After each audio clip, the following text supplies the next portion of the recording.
A white sedan followed me for 6 hours across 3 states, and I only noticed because it made the same wrong turn I did. I missed my exit outside of Indianapolis and pulled off at the next one to turn around. As I was looping back onto the highway, I glanced in my mirror and saw a white sedan making the exact same loop behind me. Same exit, same turnaround, same merge. That's when I checked my dashcam footage and realized the car had been behind me since Louisville. 347 miles, 6 hours and 12 minutes. The same white sedan sitting 3 to 5 car lengths back, matching every lane change and every speed adjustment I made for nearly a third of the country. And I hadn't noticed until I made a mistake. I need to walk you through the drive because the details matter. I was 30, driving from Nashville to Detroit for a job interview. I left Nashville around 6 a.m. on a Tuesday in March of 2024. Took I-65 north. The morning was clear. Light traffic. I stopped for gas in Bowling Green, Kentucky around 8. I stopped again for coffee in Louisville around 10. I got back on the highway and drove straight through Indiana. The plan was to be in Detroit by 3 p.m. It was a boring drive, the kind where your brain goes on autopilot and you don't really look at the cars around you because they're all just shapes passing in and out of your mirrors. That's what I told the police later, that I wasn't paying attention, that I had no reason to. The officer said that's exactly what they count on. After the wrong exit near Indianapolis, I was suddenly hyper-aware of every car behind me. The white sedan had merged back onto I-65 about 200 yards behind me. It stayed there, not speeding up, not slowing down, sitting in the same lane I was in at the same distance. I changed lanes. 10 seconds later, it changed lanes. I sped up to 85. It sped up to 85. I slowed to 60. It slowed to 60. The 5-second delay was consistent. Like a rule, it was following. Close enough to keep visual contact. Far enough to look like coincidence. Subscribe right now if you haven't already. What I did next almost got me killed. Also, hit that like button. 1 second. I decided to test it one more time. I took the next exit. A random exit somewhere south of Kokomo. Just an off-ramp leading to a state road and a gas station. The white sedan took the same exit. I pulled into the gas station. The sedan drove past the station and continued down the state road. I sat in the lot, watching it disappear. I waited 5 minutes. I pulled back onto the state road, heading back to the highway. As I approached the on-ramp, I looked left and my heart nearly stopped. The white sedan was parked on the shoulder about 100 yards past the on-ramp, facing the opposite direction, waiting. Not at a gas station, not at a stop, just sitting on the shoulder of a state road in the middle of Indiana, waiting for me to get back on the highway. The moment I merged on, I watched the sedan pull a U-turn in my mirror and merge behind me. Same distance, same lane, same patient 5-second delay. I called 911. I told the dispatcher I was being followed. I gave my location. I described the car. White sedan. Looked like a Nissan or a Toyota. Couldn't read the plate from my mirrors. She asked if I felt threatened. I said a car has been following me for over 6 hours across 3 states and just waited on the shoulder for me to get back on the highway. She said she was dispatching a state trooper. I stayed on the phone. For the next 20 minutes, the sedan maintained position behind me. Then in the distance ahead, I saw the flashing lights of a trooper parked on the shoulder. As I approached the trooper's position, I watched the sedan in my mirror. The moment the cruiser became visible, the sedan changed lanes, sped up, passed me, and pulled away. Fast. Within 30 seconds, it was a quarter-mile ahead. Within a minute, it was gone. Disappeared into traffic like it had never been there. The trooper pulled out and caught up to me. We both pulled over. I gave him the dashcam footage. He reviewed it on my phone. 6 hours of a white sedan sitting behind me at a consistent distance.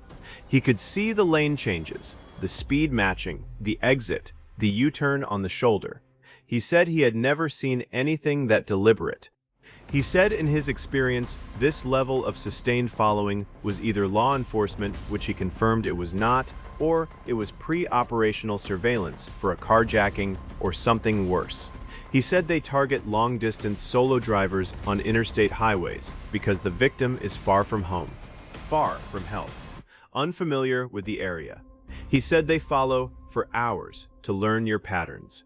When you stop for gas, how long you stay, whether you lock your doors, whether you check your mirrors, whether anyone is expecting you.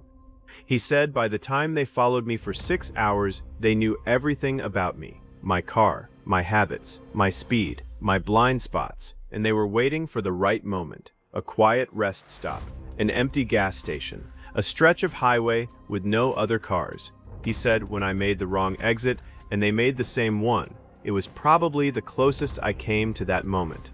A random off-ramp in the middle of nowhere, and the only reason it didn't happen is I looked in my mirror at the right time. The trooper took my dashcam footage and my contact information. He said they would try to enhance the plate number from the footage. He also told me something I haven't been able to stop thinking about. He said in the past 2 years, his unit had received 11 reports of sustained following on that stretch of I-65 between Louisville and Indianapolis. 11 reports, all solo drivers.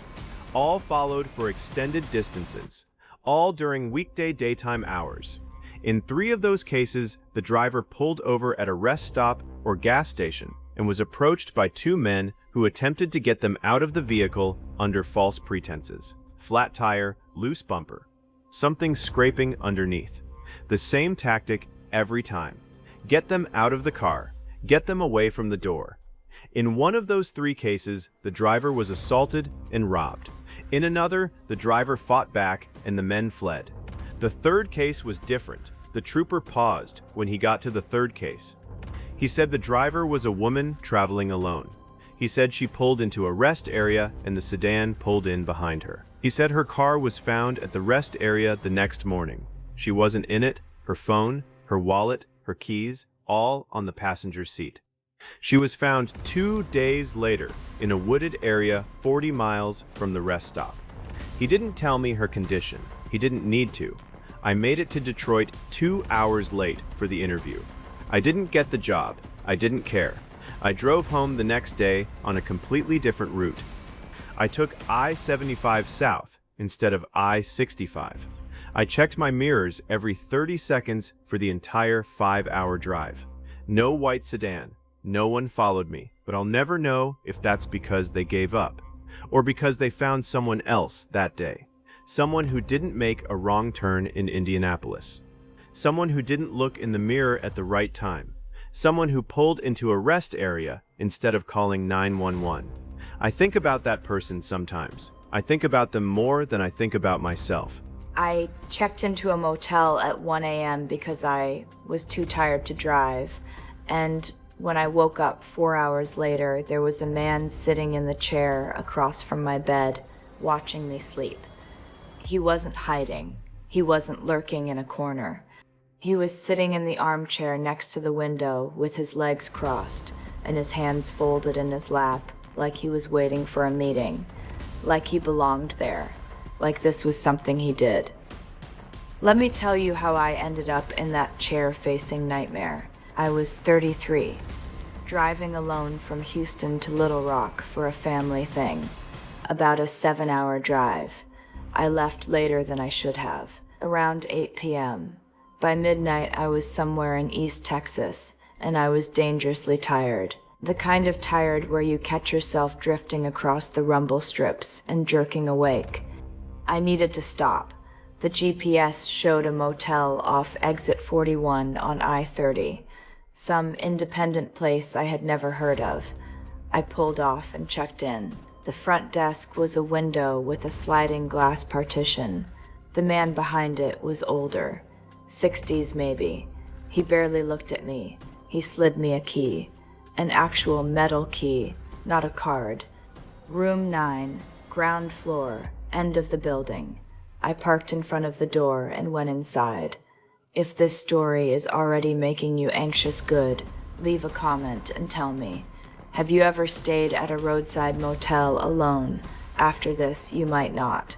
The room was exactly what you'd expect. Stiff bedspread. carpet that felt sticky, a TV from 2005 bolted to the dresser. I locked the door. I checked the deadbolt. It worked. I put the chain on. I pushed the curtain aside and checked the window. Locked. I even looked under the bed and in the bathroom. Empty. I was being thorough because it was 1 a.m. and I was a woman alone in a motel off an exit I didn't know. I set my phone alarm for 5:30. I kept my clothes on. I kept my shoes next to the bed. I kept my keys in my hand. I fell asleep in under 2 minutes because I was that exhausted. When my alarm went off at 5:30, I opened my eyes and the first thing I saw was the chair. The armchair had been next to the window when I checked in.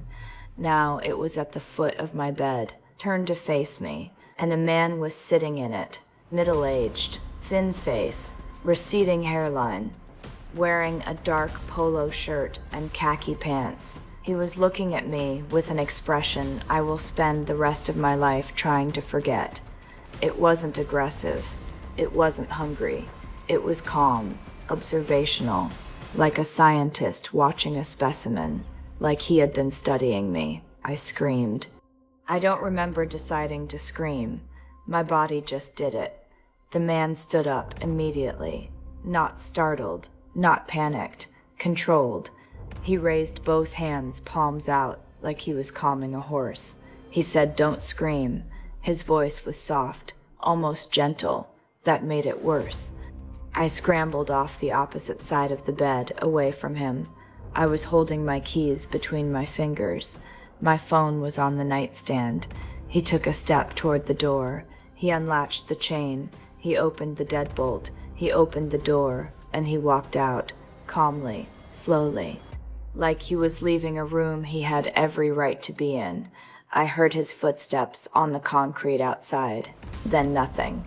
I grabbed my phone and my bag and I ran to my car. I drove to the nearest gas station 2 miles down the road and called 911. The police came. They went to the motel. The man behind the front desk said he didn't see anyone leave. The police checked room 9. The door was unlocked. The chain was off. The deadbolt was disengaged. I had locked all of those before I fell asleep. The officer asked how the man could have gotten in. I said I didn't know. The officer checked the lock. It was a simple pin tumbler, the kind you can open with a bump key in 3 seconds. He checked the chain. The screws holding the chain plate to the door frame were stripped. You could pull the chain off with a firm tug from the outside. The window lock was a latch that could be flipped open with a butter knife slid between the frame and the glass. The motel had no cameras, no security, no guest log beyond the name I wrote on a paper slip. The man behind the desk said he didn't remember anyone else checking in that night. He said it very casually, too casually, like he had answered that question before. The police took my statement. They checked the room for fingerprints. The chair had been wiped. No prints on the armrests. No prints on the door handle. No prints on the chain or the deadbolt. Whoever this man was, he had done this before. He knew the room. He knew the locks. He knew the chain. He knew how to get in without making a sound, and he knew how to leave without leaving a trace. He knew how long a person sleeps when they check in at 1 a.m. after driving for 5 hours. He knew he had approximately 4 hours to sit in that chair and watch before the alarm went off. I never got a follow-up from the police. I called twice. Both times they said the case was open but had no leads. I don't know if they identified him. I don't know if he was a guest at the motel or if he lived nearby or if he was connected to the man behind the desk.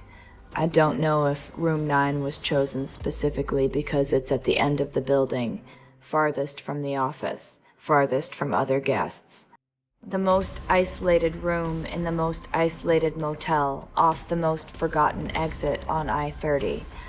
I don't know how many other women have checked into room 9 at 1 a.m. and slept through the night without ever knowing someone was sitting 4 feet away, watching them breathe. Maybe I'm the only one who set an alarm early enough to catch him. Maybe everyone else slept until morning and left and never knew. That thought is worse than what happened to me, because at least I know they don't, and that motel is still open, and room 9 still has the same locks. And somewhere tonight, a woman is pulling off an exit because she's too tired to keep driving, and she's going to check in, and she's going to lock the door and put on the chain and fall asleep in under 2 minutes, and she's going to think she's alone. There is a 27-mile stretch of US Route 50 in Nevada that locals call the loneliest road in America. I've driven it twice. The first time, nothing happened. The second time, something did. And I have not driven it since. And I will not drive it again. Not because I'm afraid of what I saw, because I'm afraid it's still there, waiting for the next person who drives that stretch after dark, waiting the way it waited for me. I'm a 45-year-old equipment salesman. I cover the western states, Nevada, Utah, Arizona, Idaho. I drive over 60,000 miles a year. I know every highway in the region. Route 50 through central Nevada is the emptiest road I've ever been on. Between Fallon and Ely, there are stretches where you will not see another car for 45 minutes. No gas stations, no buildings, no cell service. Just sagebrush and mountains and a 2-lane road that cuts through desert, so empty it looks like another planet.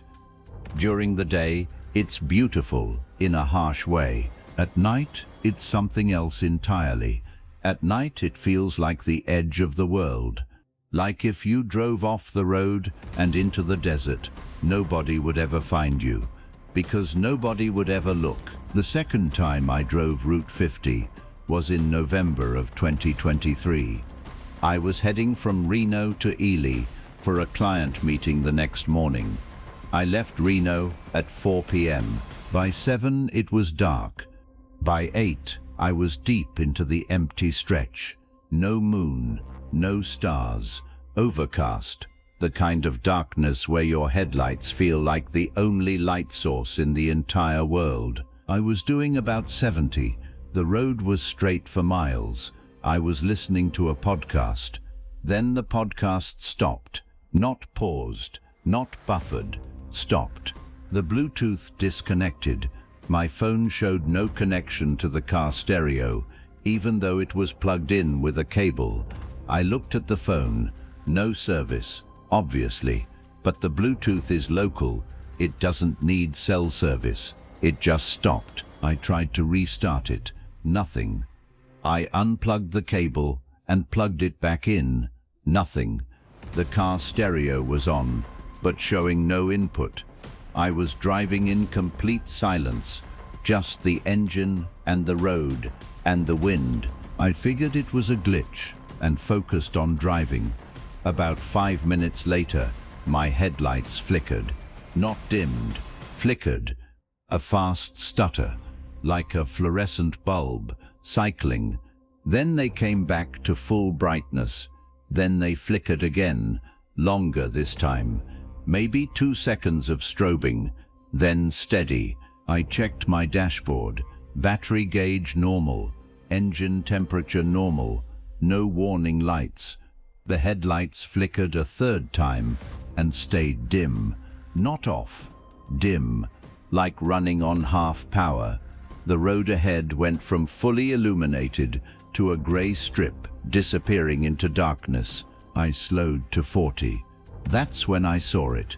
At the edge of my reduced headlight range, about 80 feet ahead, there was something on the road. At first I thought it was an animal, a deer or a coyote. I slowed down more. 40, fight 35, 30. The shape didn't move. As I got closer, I realized it wasn't on the road. It was above the road, hovering. Maybe 3 feet off the asphalt. A dark mass, roughly the size and shape of a person, but without defined edges, like a shadow that had separated from whatever cast it and was hanging in the air. I stopped the car about 50 feet from it. My headlights were pointed directly at it. The light didn't illuminate it. It didn't reflect. It didn't cast its own shadow. The light went into it and didn't come back, like it was absorbing the photons. I sat there with my foot on the brake, staring at this thing. My engine was running, my headlights were on it, and it just floated there, still, silent, darker than the darkness behind it. Then it moved, not toward me, sideways. It drifted to the right side of the road, slowly, smoothly, no bobbing, no wavering. It moved the way smoke moves when there's no wind, deliberate, fluid.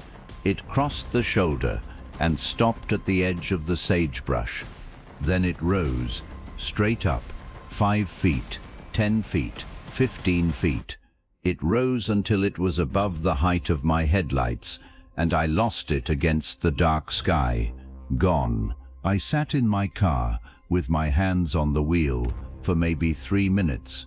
My headlights came back to full brightness on their own. The Bluetooth reconnected. The podcast resumed from where it had stopped. Like nothing had happened. Like the last 10 minutes had been a skip in the recording of my life. I drove the remaining 90 miles to Ely at 90 miles an hour. I did not stop. I did not slow down. I did not look at the side of the road. I kept my eyes locked on the center line and my foot pressed to the floor. The headlights stayed bright. The Bluetooth stayed connected. The road stayed empty. But I could feel something behind me, not following, watching, like the darkness in the rear-view mirror had weight to it, like it was pressing against the back window. I checked into my hotel and sat on the bed, shaking for an hour. I drank 3 small bottles of whiskey from the minibar. It didn't help. The next morning, I asked the woman at the front desk if she had ever heard of anything strange on Route 50 at night. She was maybe 60, silver hair, weathered face, the kind of face that says I've lived in the desert my whole life and I've seen things you'd never believe. She looked at me for a moment too long and then said, "You saw it, not did you see something. You saw it." Like she knew exactly what I was going to describe before I opened my mouth. She said locals don't drive that stretch after dark. She said the ones who do sometimes see something they can't explain. She said the tribal elders from the Shoshone Reservation call it the Watcher. She said it's been there longer than the road, longer than the towns, longer than the mines, longer than anyone can remember. She said it doesn't hurt people, it just watches. She said nobody has ever been harmed by it, but nobody has ever been able to explain it either. I asked her what it's watching for. She said nobody knows. Then she paused and said maybe it's counting. I asked, counting what? She said us. She said it the way you'd say the sky is blue, like a fact so old and so obvious that questioning it felt foolish. I paid for my room and I drove home on I-80, 200 miles longer, 4 extra hours. I didn't care. I will never drive Route 50 after dark again, not because the woman scared me, because when she said you saw it, she wasn't surprised, she wasn't curious, she was tired, like she had said it before, to other travelers, in other mornings, after other nights on the loneliest road in America. And I understood then that I wasn't special, I wasn't chosen, I was just another name on a list that something has been keeping in the dark for longer than anyone has been counting back. Those were 3 true stories from people who learnt that the road at night is not the same road you drive during the day. If you made it to the end, tell me which one is going to stay with you. Drop it in the comments. If you've had your own terrifying experience on a long drive, leave your story below. The most disturbing ones get featured in future videos. Subscribe if you haven't. New stories every week. Share this with anyone who drives long distances alone. They need to hear this before their next trip. Stay safe.